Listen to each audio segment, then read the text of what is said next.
ఈరోజు మంగళగిరికి వస్తున్నా.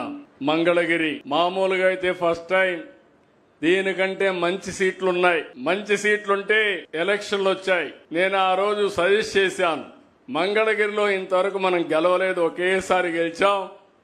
ఎందుకంటే పార్టీని నడిపించింది నేనే కాబట్టి 40 సంవత్సరాల సుదీర్ఘ రాజకీయ చరిత్రలో మొట్టమొదటిసారిగా కోటేశ్వరరావు ఎంఎస్ఎస్ కోటేశ్వరరావు అంటే అప్పట్లో గెలిచాం.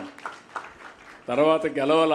ఒకసారి సిపిఎంకి ఇచ్చాం, ఒకసారి బీజేపీకి ఇచ్చాం. కానీ ఇవన్నీ చూసిన తర్వాత మనం గెలవలేదు, మన కార్యకర్తలు హుషారుగా లేరు కాబట్టి లాస్ట్ మూమెంట్ పోతున్నారు కాబట్టి ఆలోచించమని నేనైతే సజెస్ట్ చేశాను. సజెస్ట్ చేస్తే కాదు నేను ఇక్కడే నిలబడతానని నిర్ణయం తీసుకున్నారు. నేను అలో చేశాను.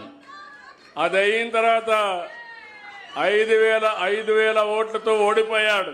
ఓడిపోయినప్పుడు అన్నాడు, నేను ఎక్కడైతే ఓడిపోయానో అక్కడే అద్వితీయంగా గెలవాలి, మంచి మెజార్టీతో గెలవాలని పట్టుదలతో ముందుకు వచ్చాడు.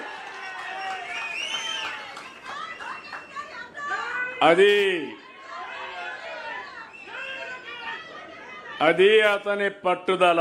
మీలో కూడా సమస్యలున్నాయని పారిపోతే సమస్యలే మనల్ని ఫినిష్ చేస్తాయి.